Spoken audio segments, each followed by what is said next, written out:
Hello, everybody, and welcome to Training Tip Tuesday.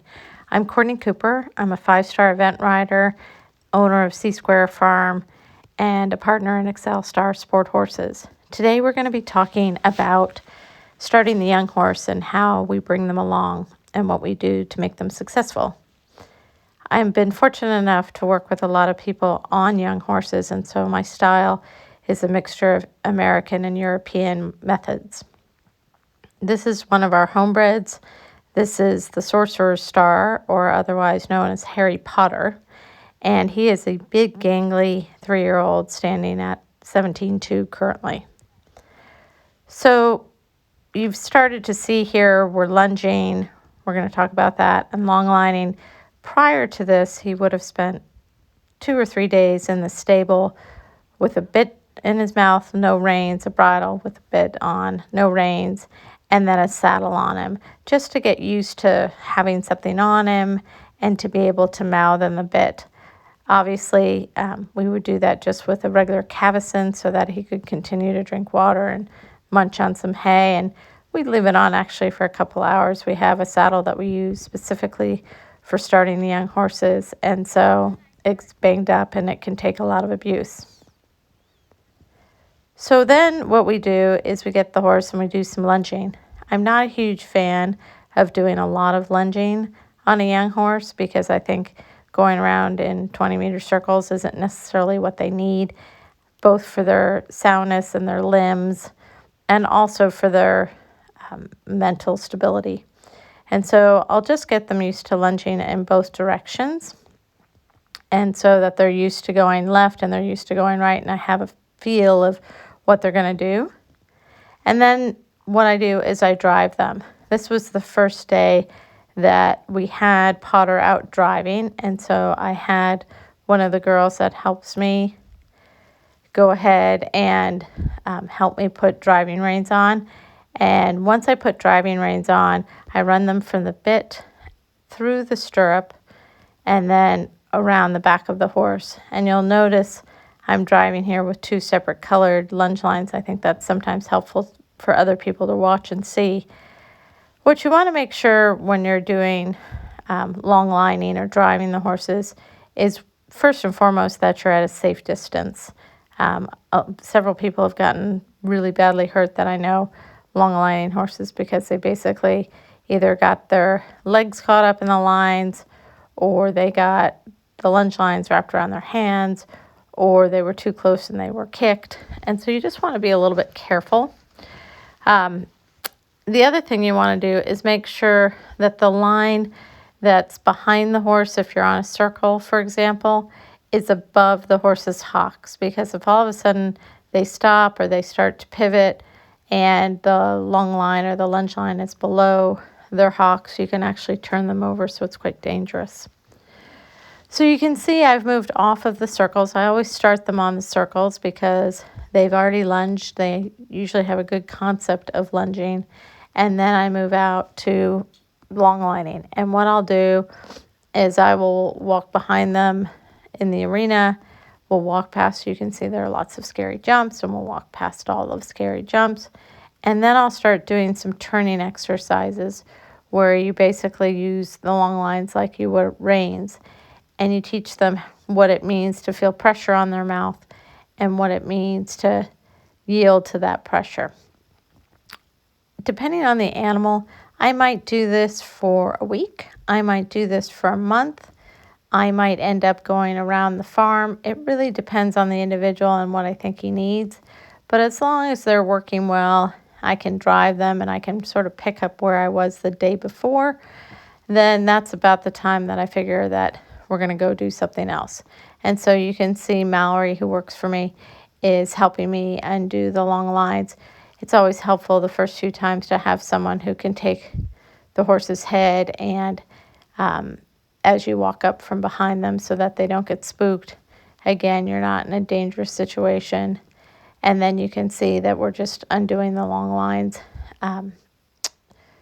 putting the stirrups up, taking the reins down, etc., etc. Very happy with Potter. He actually was real good about long lining. We did that for about a week. So then I've started free jumping the 3-year-olds. My partners in Ireland are experts in this, and I will say right now this is not necessarily something that I have a lot of expertise in at this point, but it's been a fun exercise to work on.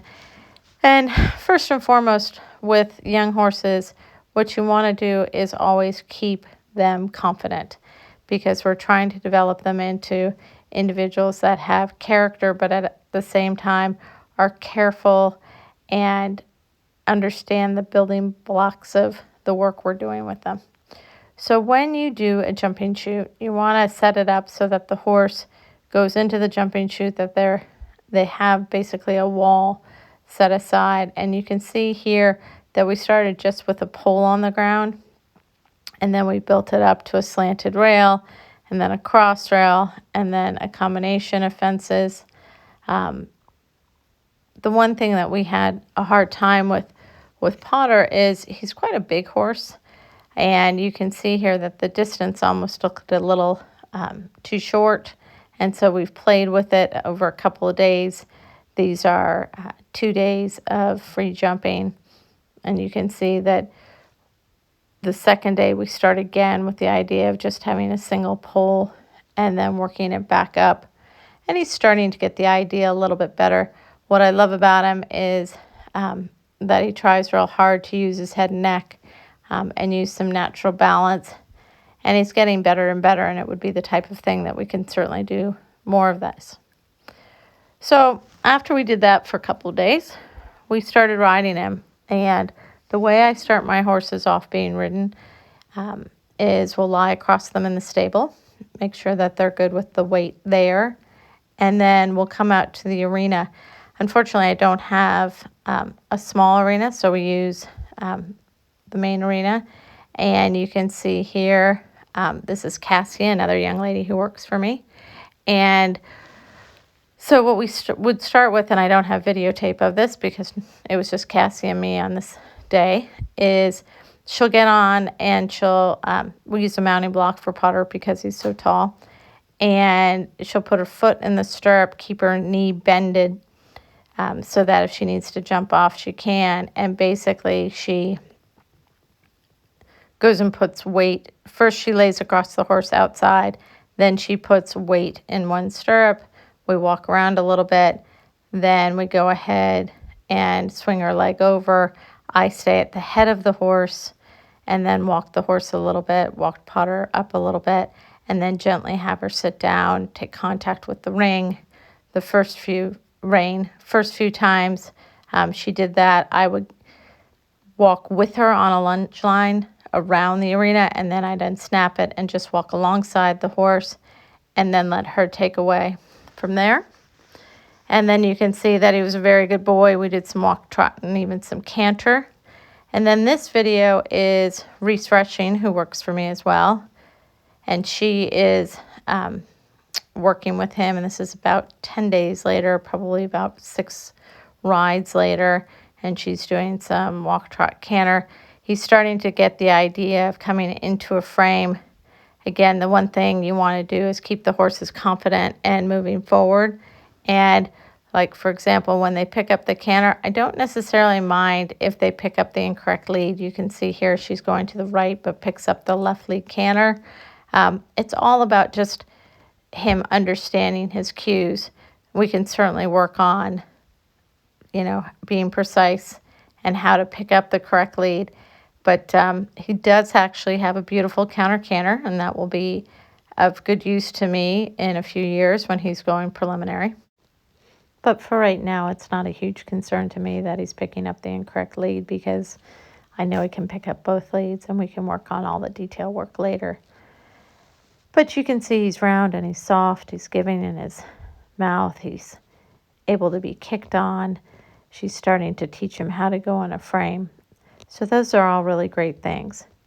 So as for moving forward, Potter will spend probably the next 2 to 3 weeks working on his flat work. He'll start hacking around the farm, and then we'll start introducing jumps under saddle. He'll do some small work in the ring, popping over some cross rails, maybe some logs out around the farm. And then he'll go to Aiken this year. So his plan will be to start learning how to be a big event horse, and hopefully he'll come along and he'll do his first event at Sporting Days in March, which is usually where we begin the babies. So that's Training Tip Tuesday. Would love to hear from you all. Let me know if you have any questions.